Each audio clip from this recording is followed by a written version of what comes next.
प्रदेशवासियों को देशवासियों को वर्ष 2026 की शुभकामनाएं देता हूं और परमात्मा सबके परिवारों में इसी तरह खुशी तरक्की लाने का काम करे। 2026 बड़ा महत्वपूर्ण है युवाओं के लिए भी और संगठन के लिए भी। और आज युवा योद्धा के अंदर सभी साथियों की जिम्मेवारी लगाई गई है कि 10 तारीख तक जिला और हल्का स्तर के नियुक्तियाँ जो है वो संगठन की पर्याप्त समय अनुसार कर दिया जाए और 26 जनवरी से पहले हल्का स्तर के पूरे संगठन को सारे पदाधिकारी मिलकर बनाने का काम करें।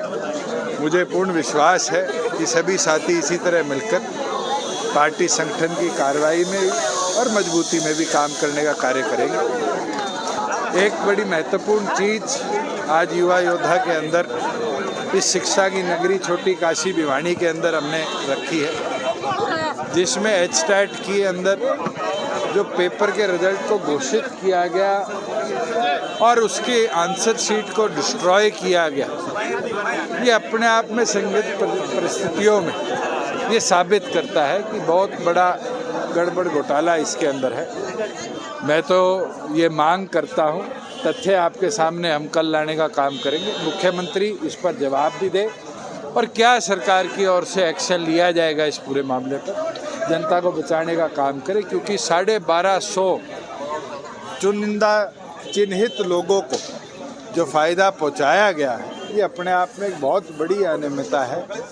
एक एक तथ्य के साथ हम प्रेस कॉन्फ्रेंस कर पार्टी की तरफ से पब्लिक के बीच में इसकी एक एक बिंदु को रखने का काम करेंगे। और अगर सरकार कार्रवाई नहीं करती तो जननायक जनता पार्टी के लीगल सेल की ओर से हमें अगर पीआईएल के माध्यम से कोर्ट के अंदर जाना पड़ा तो हम कोर्ट के अंदर भी जाएंगे। सरकार आरोप जो एमआर सीट्स आती हैं उनको स्कैन किया जाता है, उसके बाद रिजल्ट जो है उसको जांचा परखा जाता है।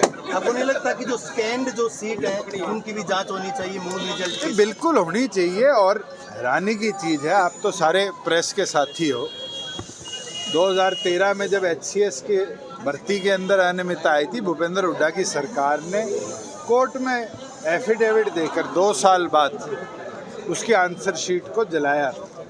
ये तो हैरानी की चीज़ है कि 3 महीने के पहले आपने आंसर शीट को जला दिया। ये साफ दिखता है कि वो अनियमितताएं जो पकड़ी जाती उनको छुपाने के लिए कदम हमारे एजुकेशन डिपार्टमेंट ने किया। सरकार बिना पर्ची बिना खर्ची की बात करती है, बावजूद इसके ऐसे चेयरमैन की नियुक्ति क्या कहेंगे? देखो, इंक्वायरी तो है इसके ऊपर, कोई छुपी बात नहीं है। प्रधानमंत्री के संज्ञान में भी है, राजस्थान के मुख्यमंत्री के संज्ञान में भी है, और उसके बावजूद भी नियुक्ति करी और नियुक्ति के बाद भी इस तरह की गड़बड़ करी और मुख्यमंत्री चुप है, तो कहीं ना कहीं मुख्यमंत्री पर इस चीज़ का दबाव तो दर्शाता है कि किसी दबाव में ही ऐसे व्यक्ति को उन्हें इस पद पर बैठाने का काम। दुष्यंत जी, 37 लोगों के खिलाफ जो है आरोप पत्र तय किया गया, आरोप तय किए गए भूपेंद्र सिंह हुड्डा समेत, क्या प्रतिक्रिया आपकी? देर आए दुरुस्त आई।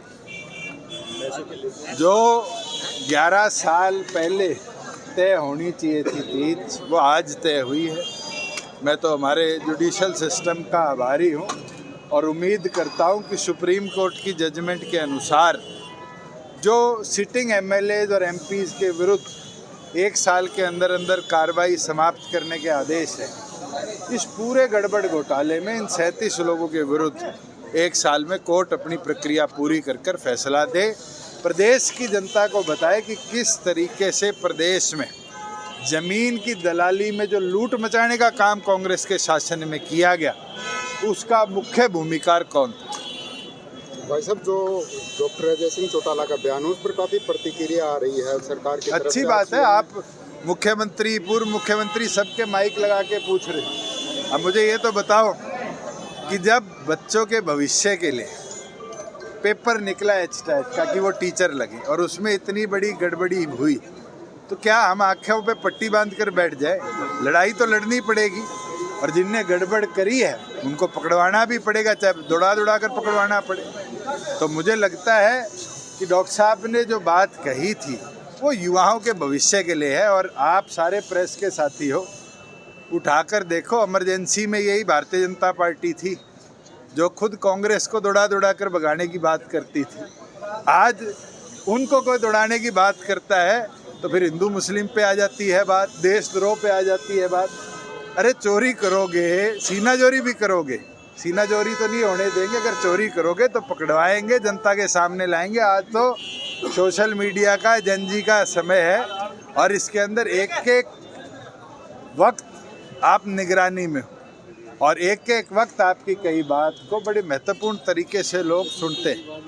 मैं तो चाहूँगा कि मुख्यमंत्री इस हैशटैग की गड़बड़ पर तुरंत प्रक्रिया भी दें और कार्रवाई भी करने का। कानून व्यवस्था पर आया है कि जो है अजय सिंह चौटाला जी के स्तर के अनुरूप नहीं था जिस तरह का बयान। आप उस क्लिप को पूरी को देखो और पूरी क्लिप के अंदर अगर 4 सेकंड को रिप्ले करोगे तो फिर तो कोई बयान किसी का भी अनुरूप नहीं है। मोदी जी ने भी कहा मेरी माँ को गाली दे दी, कहा नहीं कहा, किसने दी भैया?